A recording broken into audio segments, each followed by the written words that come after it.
नमस्कार। कल असां MA final paper 9th B Sindhi novel जो विकास में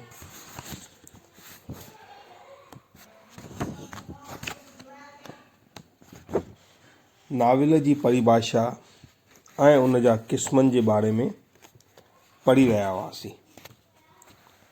मां कल्ह ॿुधायो हो त नाविल छा आहे ऐं उन जूं कहिड़ियूं परिभाषाऊं आहिनि। नाविल हिकु हक़ीक़ी ज़िंदगीअ जो चित्रण आहे जंहिंमें नाविल नवीस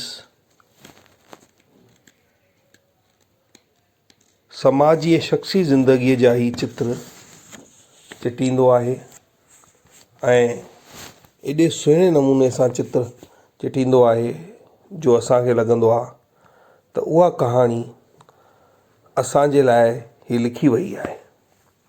नाविल जूं घणेई परिभाषाऊं थियूं आहिनि पर इन में सभिनी विद्वाननि में मतभेद आहिनि छो त सभिनी विद्वाननि जा अलॻि अलॻि राय आहिनि इन बारे में। उन खां पोइ मां ॿुधायो हो त नाविल या अनासार नाविल में मुख्य 3 अनासार हुअणु ज़रूरी आहिनि: कथा, किरदार ऐं किरदार निगारी। इन खां पोइ मां ॿुधायो कथा जे बारे में त नाविल जो मुख्य अंग आहे कथा, पर अॼुकल्ह बिना कथा जे बि नाविल लिखिया विया आहिनि ऐं लिखिया वञनि था जेके माण्हू ॾाढो पसंदि था कनि। अॼु असां उन खां अॻियां पढ़ंदासीं किरदार ऐं किरदार निगारी। लेखक लिखे थो, प्लाट या कथा खां पोइ नाविल जो ॿियो अहम अनासार आहे किरदार या पात्र या चरित्र। नाविल जूं समूरियूं घटनाऊं किरदारनि सां ई वास्तो रखनि थियूं। किरदारनि जे कमनि वग़ैरह ज़रिए ई कथा जो निर्माण थिए थो। कथा जे कल्पना में ई किरदारनि जो वजूद समायल आहे। उपन्यासकार ज़िंदगीअ जे यथार्थ चित्रण लाइ अहिड़नि पात्रनि जी तख़लीक़ करे थो जेके असांजे आसपास जी दुनिया सां ई संबंध था रखनि। जोरदार किरदार लेखक जे कामयाबीअ में अहम पार्ट अदा कनि था। रॉबिन्सन जो रायो आहे, किरदार निगारी माना कंहिं कथा जे किरदारनि जो चित्रण अहिड़ी स्वाभाविकता सां हुअणु घुरिजे जो उहे बेजान किताबनि जे पननि मां ॿाहिरि निकिरी सजीव शख़्सियत ग्रहण करणु लॻनि। नाविल निगार खे पंहिंजा किरदार आसपास जे जीवन मां ई खणणु घुरिजनि। ज़िंदगीअ में नवाण जी कमी कान्हे, इन करे लेखक खे घुरिजे त नवनि पात्रनि जो निर्माण करे। अर्थात लेखक ॿुधाए थो त किरदार जेके आहिनि असांजे सामाजिक परिस्थितियुनि खे ध्यान में रखंदे आसपास जे माहौल मां ई खलकियल हुअणु खपनि, खयल खपनि, जंहिंसां पढ़ण वारे खे ईअं लॻे त ही जेके किरदार आहिनि उन्हनि खे असां सुञाणूं था या उहे असांजे ई जीवन जो हिकु हिसो आहिनि या असां मां ई हिकु आहिनि। तंहिंखां पोइ टियों अनासर आहे गुफ़्तगू। गुफ़्तगू जो इस्तेमालु किरदारनि जे मनोभावनाउनि, लारनि, उन्हनि जे इच्छाउनि, कामनाउनि जे इज़हार लाइ कयो वेंदो आहे। नाविल जे हिन अनासर ज़रिए असां किरदारनि जो परिचय पाईंदे दृश्य काव्य जे सजीवता ऐं वास्तविकता जो घणो क़दुरु अनुभव कंदा आहियूं। रविंद्रनाथ ठाकुर लिखियो आहे, उपन्यास जे वास्तविकता जो घणो मदार किरदारनि जे स्वाभाविक गुफ़्तगू ते आहे। गुफ़्तगू दिलचस्प ऐं गुफ़्तगूअ जी ॿोली पात्रनि जी मानसिक अवस्था मुताबिक़ ई हुअणु घुरिजे।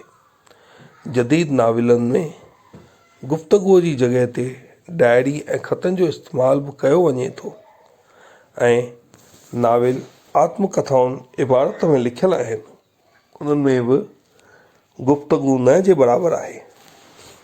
कामुअ जो गिरावट ऐं प्लेग वग़ैरह अहिड़े क़िस्म जा नाविल आहिनि। अर्थात नाविल जी गुफ़्तगू तमामु सुहिणी, सवली ऐं पात्रनि खे ठहकींदड़ हुजे। अर्थात ईअं न लॻे त पात्र छा खयल आहे ऐं गुफ़्तगू छा पई थी हले। तंहिंखां पोइ आहे माहौल।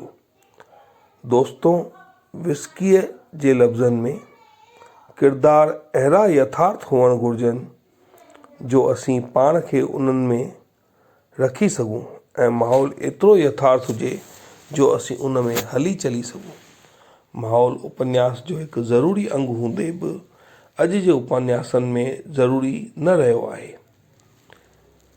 लेखक ॿुधाए थो त माहौल किरदार कंहिं बि नाविल लाइ अहम भूमिका रखे थो।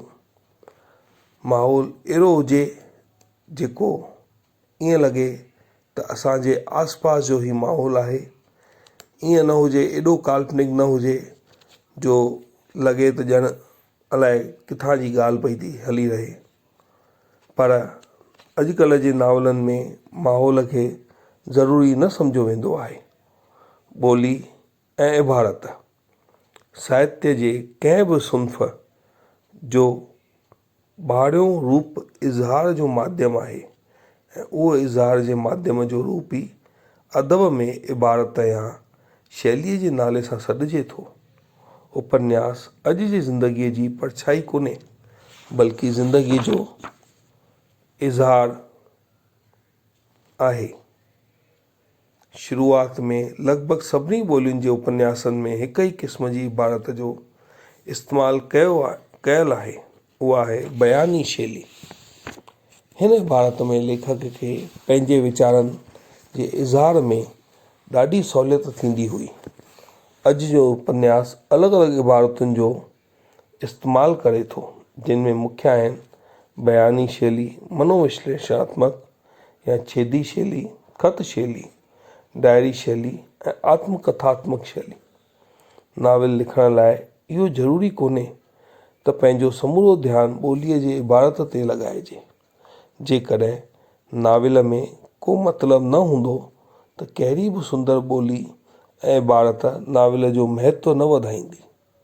लेखक पंहिंजे मनोवृत्तियुनि अनुसार आत्म इज़हार जे इच्छा मां प्रेरणा पाए ॿोलीअ जो निर्माण कंदो आहे।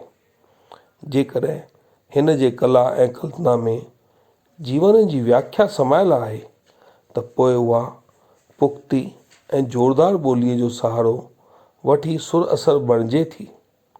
लेखक जी कल्पना, भावना, ख़्यालात ऐं गंभीरता जी छाप उन जी ॿोलीअ मां साफ़ ज़ाहिर हूंदी आहे। बदिलियल माहौल में जीवन जे नवनि मुल्हनि खे अर्थ ॾियण लाइ अॼु जे लेखक खे वरसे में मिलियल ॿोली मुहावरो नाकाफ़ी लॻे थो।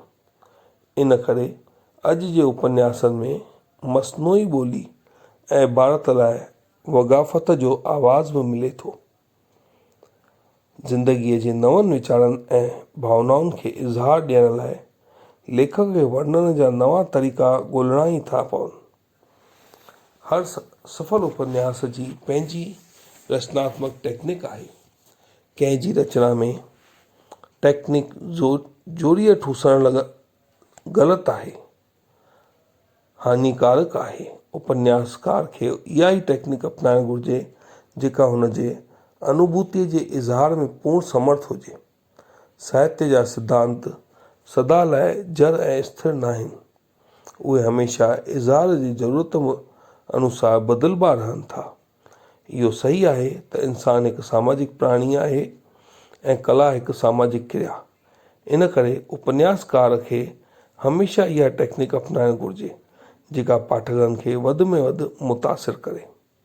अर्थात लेखक चए थो त नाविल लिखण लाइ ज़रूरी न आहे त असां ॿोलीअ जे विभिन्न इबारतुनि खे हमेशह ध्यानु रखूं ऐं उन जे चौगिर्द ई फाथा पिया हुजूं।